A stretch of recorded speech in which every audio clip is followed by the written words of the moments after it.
দেখতে দেখতে ২৭ রমজান পার হয়ে গেল। কত দ্রুত সময়টা পার হয়ে গেল, তাই না?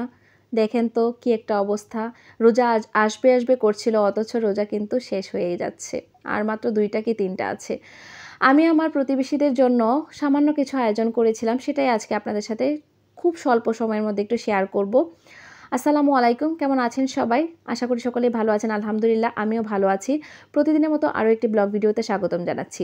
আমি আমার প্রতিবেশীদেরকে হুট করেই ভেবেছি যে আজকে একটু ইফতারি দিব। তো কোনো কিছুই আসলে অ্যারেঞ্জ করা হয়নি। বাসায় যা ছিল সেগুলো দিয়েই আমি দিয়েছি। মানে হুট করেই ১ ঘন্টার ডিসিশনে আমার আসলে এভাবে ইফতারিটা দেওয়া। খুবই সামান্য অ্যারেঞ্জমেন্ট করেছিলাম। আমরা খাওয়ার জন্য যা করেছিলাম সেটাই একটু পরিমাণে বাড়িয়ে করেছি আরকি।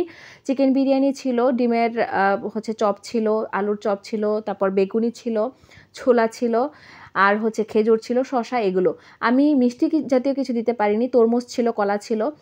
কিন্তু জিলাপিটা দিতে পারলে আমার সম্পূর্ণ হতো প্ল্যাটারটা। কিন্তু যাই হোক, আমি যতটুকু আমার বাসায় ছিল তাই আমি আসলে দিয়েছি।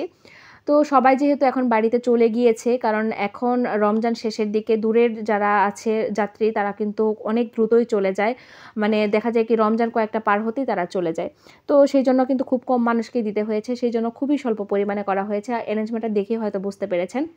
যাই হোক, আমার ইফতার করার পর একটু এখন কয়েকদিন যাবত আমি চা খাচ্ছি। চা লাভাররা আসলে চা না খেয়ে থাকতে পারে না। যদিও আমার গ্যাসের প্রচণ্ড প্রবলেম, তারপরও আমি খাচ্ছি। আর এদিকে আপনাদের সাথে একটা রেসিপি শেয়ার করি, আর কয়েকটা কথা বলি। এটা কাতলা মাছের একটু ঝোল করব। কারণ রমজান মাসে তো খাবার শেষ হয় না। দেখা যায় কি যে খাবার থেকেই যায়। মানে যত চেষ্টা করি না কেন কম করে রান্না করার জন্য, তারপরেও খাবার নষ্ট হয়। সেজন্য খুবই অল্প করে রান্না করেছি। ছেলের যেহেতু রোজা রাখে না, সে দিনের বেলা খায়। তারপরেও দেখা যাচ্ছে আমার ছেলে দিনে একবার খাচ্ছে। যেখানে সকালবেলা একবেলা খাওয়ার কথা, দুপুরবেলা একবেলা খাওয়ার কথা, সে শুধু সকাল দুপুর মিলিয়ে একবার খাচ্ছে। এরকম অবস্থা। আমরা খাচ্ছি না দেখে সেও খায় না। মানে এরকম অবস্থা চলছে। তো যাই হোক, বাচ্চারা দেখা যায় কি রমজানের প্রতি আগ্রহ থাকে। আমার ছেলের খুব আগ্রহ থাকে। দেখা যায় সে ১১টা-১২টা পর্যন্ত না খেয়ে থাকে। পানিও খায় না। যখন পানি না খেয়ে থাকতে পারে না, তখন পানিটা খেয়ে ফেলতে চায়, কিন্তু ভাত খাবে না সে। সে বলে, "আমি ভাত খাবো না, আমি তো রোজা রেখেছি।" তো যাই হোক, আমি তারপরেও তাকে প্রেশার ক্রিয়েট করি না যে, "তুমি যতক্ষণ থাকতে পারো থাকো।" আর বাচ্চাদের তো ইফতার করার অপশন আছে, আমি তাকে এটা বলি। তো তেমনই হয়েছে আজকেও। সে সেহরি খেয়েছে ঠিক টাইমে। তারপর রোজাও রেখেছে। প্রায় ১২টার দিকে রোজা ভেঙেছে।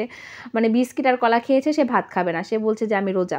যাই হোক, সে যেরকম বুঝে সেরকমভাবেই করেছে। তো যাই হোক, আমি এটার রিলসটা শেয়ার করেছিলাম। বেগুনের কাঁটাটা দেখে একটা আপু বলেছিল যে, "আপু তুমি কি পেয়ারা দিয়ে মাছের ঝোল করেছো?" আমি বললাম যে, "না আসলে আপু, আমি পেয়ারা দিয়ে না, বেগুন দিয়ে করেছি। এটা গোল বেগুন ছিল তো, ছোট সাইজের গোল বেগুনটা, আর আমি একটু বড়, বড় করে দিয়েছি যেহেতু মাছের ঝোল করব।